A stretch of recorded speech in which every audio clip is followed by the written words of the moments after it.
ডিসেম্বরের যে দ্বিতীয় সপ্তাহে তফসিল ঘোষণা করার কথা, সেই তফসিল ডিসেম্বরের দ্বিতীয় সপ্তাহেই ইনশাল্লাহ ঘোষণা হবে। তার মধ্য দিয়ে পুরো টাইম শিডিউল দেওয়া হবে, সেই অনুযায়ী নির্বাচন হবে। এখানে কোনো অনিশ্চয়তার কোনো কারণ নেই।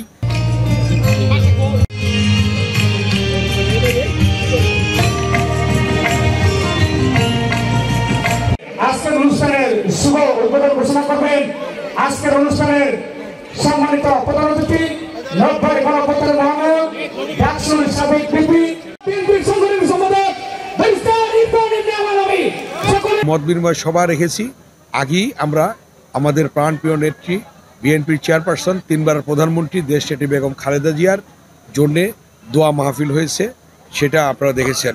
আমরা সে অনুযায়ী করেছি। তাই আজকে আমি প্রথমেই বিএনপির চেয়ারপারসন, তিনবারের প্রধানমন্ত্রী দেশনেত্রী বেগম খালেদা জিয়ার সুস্থতা কামনা করছি, দেশবাসীর কাছে দোয়া চাচ্ছি যেন দ্রুত সুস্থ হয়ে তিনি আমাদের মাঝে ফিরে আসেন।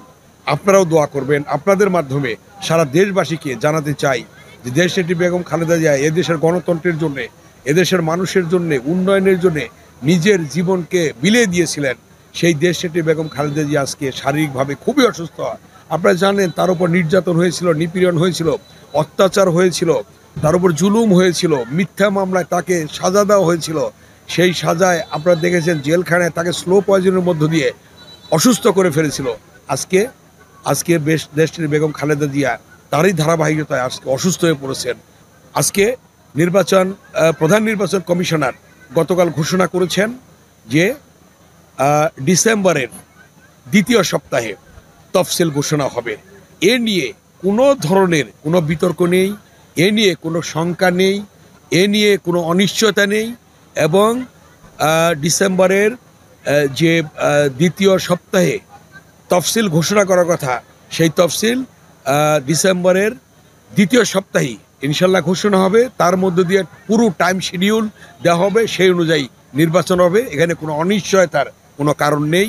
এবং যে যেটাই বলুক, নির্বাচন তফসিল যথাসময় ঘোষণা হবে এবং যথাসময়ই নির্বাচন হবে বাংলাদেশে। এবং আজকে আপনারা জানেন যে গণতন্ত্রে ফিরে আসার জন্যে নির্বাচনের বিকল্প নেই। অতএব গণতন্ত্রে ফিরে আসতে হলে নির্বাচন অবশ্যই হতে হবে এবং নির্বাচনের মধ্য দিয়ে গণতন্ত্র ফিরে আসবে এবং দেশের জনগণের দ্বারা নির্বাচিত সরকার গঠিত হবে এবং সেই নির্বাচিত সরকার দেশ পরিচালনা করবে। এবং আজকে যে উপদেষ্টা অন্তর্বর্তীকালীন সরকার রয়েছে, মাননীয় প্রধান উপদেষ্টা, উপদেষ্টারা তারা নির্বাচিত সরকারের হাতে, রাজনৈতিক সরকারের হাতে ক্ষমতা হস্তান্তর করবেন।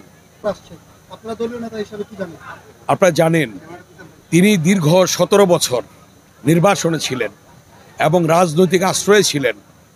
ব্রিটিশ সরকার তাকে রাজনৈতিক আশ্রয় দিয়েছিল এবং আজকে আসার ক্ষেত্রে তিনি সকল বিষয়ে আজকে বিষয়টি আসার জন্যে যে সকল বিষয়ে আমাদের কার্যক্রম গ্রহণ করা উচিত ছিল এবং সেগুলি সমাপ্তির দিকে এখনও হয়তো কোনো কিছু বাকি রয়েছে, যার জন্যে উনি গতকাল এটা ক্লিয়ার করেছেন যে তার একক নিয়ন্ত্রণে নেই আসাটা।